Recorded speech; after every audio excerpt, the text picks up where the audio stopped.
இந்த வடி பிரியாணி செய்யறதுக்கு நமக்கு பிரியாணி ரைஸ் தேவையில்லைங்க, மக்ரூனி இருந்தால் போதும். ரொம்ப டேஸ்டியான வடி பிரியாணி நம்ம டக்குன்னு செஞ்சிடலாம். இப்போ கடாயில் கொஞ்சமாக எண்ணெய், 1 டீஸ்பூன் அளவுக்கு நெய், 2 தக்காளி, 1 வெங்காயம், இஞ்சி பூண்டு பேஸ்ட்டு, பச்சை மிளகாய், சிக்கன் மசாலா, மிளகாய் தூள், மஞ்சள் தூள், பிரியாணி மசாலா, உப்பு இதெல்லாம் சேர்த்துட்டு நல்லா வதக்கி விட்டுட்டு 2 முட்டை விட்டு லைட்டாக கிளறி விட்டுட்டு ஒரு 5 நிமிஷம் அப்படியே விட்டிங்க அப்படின்னா சூப்பராக அந்த மாதிரி ரெடி ஆயிரும். அதுக்கப்புறம் ஃபுல்லாக நம்ம கிளறிடலாம். அதுக்கப்புறமா நம்ம வேக வச்ச மக்கூரில் கொஞ்சமாக உப்பு சேர்த்து நல்லா வேக வச்சுட்டு இந்த மாதிரி பச்சை தண்ணி விட்டு நம்ம நல்லா வடிகட்டி எடுத்துட்டு அதுக்கப்புறம் மேலப்புறம் இந்த மாதிரி கொஞ்சமாக கொத்தமல்லி நல்லா தூவிட்டு நல்லா கிளறி விட்டு ஒரு 5 செகண்ட் அப்படியே நம்ம தம்மில் விட்டுட்டு எடுத்தோம் அப்படின்னா சூப்பரான வடி மக்ரூனி பிரியாணி ரெடி ஆயிரும். ஒன் டைம் உங்கள் வீட்டில் செஞ்சு பாருங்கள், ரொம்ப அல்டிமேட்டாக இருக்கும். பிரியாணியே தோற்று போயிடும். இனிமேட்டு யாரும் ரைஸில் கேட்க மாட்டாங்க, மக்ரூனியில் தான் கேட்பாங்க. அவ்வளோ டேஸ்ட்டாக இருக்கும்.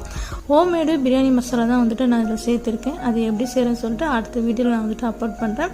மறந்துடாமல்